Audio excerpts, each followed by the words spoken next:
Selamat datang di video singkat tentang manajemen risiko keuangan. Dalam video ini, kita akan membahas pengertian manajemen risiko keuangan dan mengapa penting untuk melakukan manajemen risiko dalam investasi.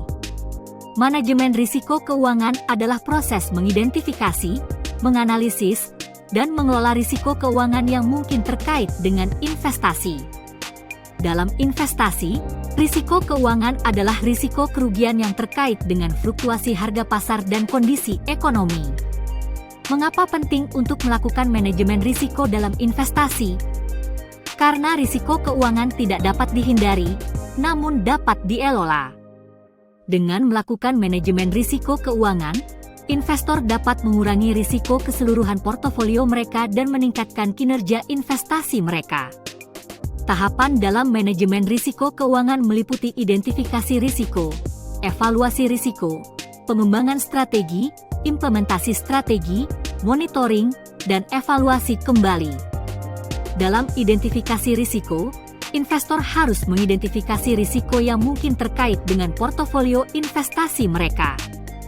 Setelah mengidentifikasi risiko, investor harus mengevaluasi risiko dengan mempertimbangkan faktor-faktor seperti probabilitas terjadinya risiko, besarnya dampak risiko, dan tingkat likuiditas investasi.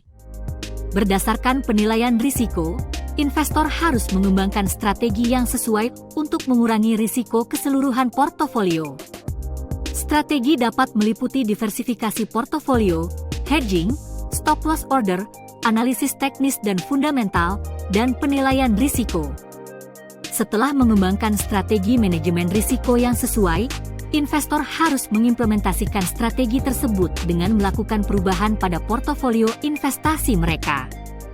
Terakhir, investor harus secara teratur mengevaluasi kembali strategi manajemen risiko mereka dan membuat perubahan jika diperlukan.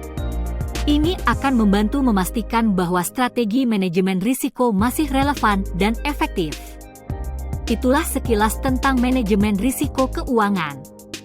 Terima kasih telah menonton video singkat ini.